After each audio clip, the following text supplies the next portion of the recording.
অন্নপূর্ণা ভাণ্ডার বলা হয়েছিল বাংলার প্রত্যেকটি মা বোনেদের অ্যাকাউন্টে মাসে ৩,০০০ টাকা করে ঢুকবে।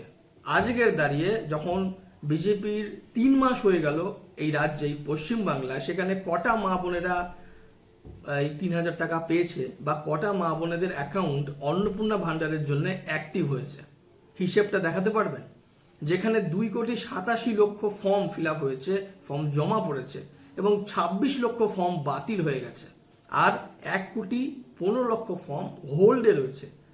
এখন পরিস্থিতি কি দেখা যাচ্ছে না, যাদের অন্নপূর্ণা ভাণ্ডারের টাকা প্রয়োজন তাদের অ্যাকাউন্ট কিন্তু রিজেক্ট হয়ে যাচ্ছে। মানে যাদের টাকা দরকার, যাদের ভাতার প্রয়োজন, তারাও ভাতা পাচ্ছে না। তাহলে এই অন্নপূর্ণা ভাণ্ডার প্রকল্পটি করার দরকারটা কী ছিল? মানে যদি আমাদের যে বিজেপি সরকার, যারা হেভি ওয়েটেড নেতা, ইলেকশনের আগে তো তারা এসেছিল আমাদের রাজ্যে, তারা এসে বড় বড় ভাষণ দিয়ে গেছিল, তাই না? তাহলে তখন তারা কেন বলল না যে এই লক্ষ্মী ভাণ্ডার বন্ধ করা হবে, এর পরিবর্তে কোনো ভাতাই হবে না আমাদের রাজ্যে? তাহলে খুব ভালো লাগতো শুনতে যে না, রাজ্যে ভাতা হবে না। তাহলে কি থাকবে? না, রাজ্যে উন্নয়ন থাকবে, চাকরি থাকবে, শিল্প কারখানা থাকবে। মানুষ কিন্তু হাসি মুখে গ্রহণ করতো জিনিসগুলোকে, হাসি মুখে।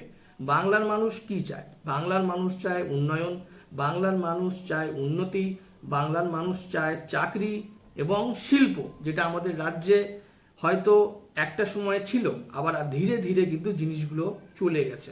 আজকের বাংলার মানুষ চায় কি? বাংলার মানুষের যেন রাজ্যে যেন শিল্প আসুক, রাজ্যে চাকরি হোক, এবং বাংলায় যারা বেকাররা রয়েছে, যারা বাইরের রাজ্যে চলে যাচ্ছে চাকরি করার জন্য, তারা আবার রাজ্যে ফিরে আসুক, রাজ্যে থাকুক, রাজ্যের যে শিল্পায়ন রয়েছে সেখানে কাজ করুক। এটাই তো চাই। সেখানে ভাতার দরকারটা কোথায়? যখন এত সমস্যা, একটা অন্নপূর্ণা ভাণ্ডারের টাকা ৩,০০০ টাকা করে দিতে এত যখন সমস্যা, এই ভাতার যে আলোচনা করার দরকারটাই কি ছিল সরকারের, তাই না?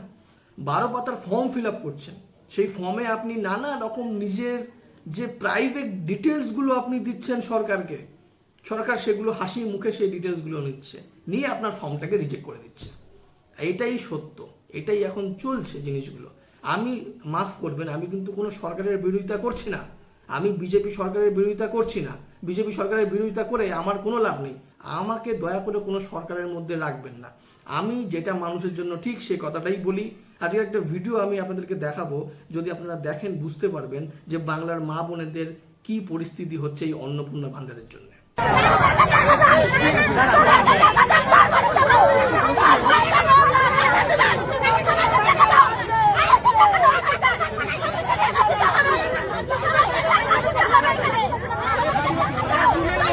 আজকের 3 মাসও হলো না বিজেপি সরকারের বয়স এই রাজ্যে, এই পশ্চিমবাংলায়। এই 3 মাসের মধ্যেই কিন্তু বাংলার মা বোনেরা রাস্তায় নেমেছে বিজেপি সরকারের বিরুদ্ধে, এদের জমা ক্ষোভ উতরানোর জন্য।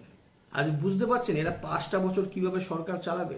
কারণ বিজেপি সরকারের নিজেদের ভুলের জন্য তাদের কিন্তু মানুষজন আস্তে আস্তে ঘৃণা করতে শুরু করবে। কি দরকারটা ছিল এরকম অন্নপূর্ণা যোজনার? মানে এত যে একটা জটিল এই ব্যাপারটাকে করার কি দরকার ছিল? বলে দিতে পারবো না, দেবো না ভাতা, হয়ে যেত।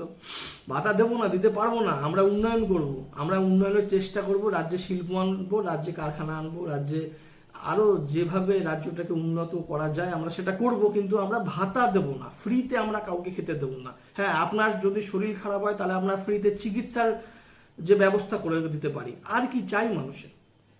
আর কি চাই মানুষের, তাই না? যাকে যেটা ভালো হয় সেটা রাজ্য সরকার করুক। আমার বলার দরকার আমি বললাম। আমি চাই রাজ্যের ভালো হোক, রাজ্যের মানুষের ভালো হোক, রাজ্যের সরকারি চাকরি আর মানে যে ডিপার্টমেন্টগুলো ফাঁকা রয়ে গেছে সেই ডিপার্টমেন্টের লোক না হোক, রাজ্যের শিল্প আসুক, কলকারখানা তৈরি হোক, আমি এটা চাই। এবং আমার মতো বহু শয়ে শয়ে লক্ষ লক্ষ যারা এই দেশের বাসিন্দা, এই রাজ্যের বাসিন্দা, তারা আমার মতো ঠিক একই জিনিসই চায়। ভিডিওটি ভালো লাগলে লাইক করবেন এবং আমার চ্যানেলকে অবশ্যই সাবস্ক্রাইব করবেন। সাবস্ক্রাইব করতে গেলে ভিডিওর নিচে দেখবেন ঠিক একটি সাদা বাটন রয়েছে, সাবস্ক্রাইব বাটন, ওটাকে ক্লিক করুন এবং আমার সাথে যুক্ত হয়ে যান। কারণ আমি যখনই ভিডিও পোস্ট করব সেই ভিডিওগুলো কিন্তু খুবই গুরুত্বপূর্ণ ভিডিও, এবং সেই ভিডিওর নোটিফিকেশান সবার আগে আপনাদের কাছে পৌঁছে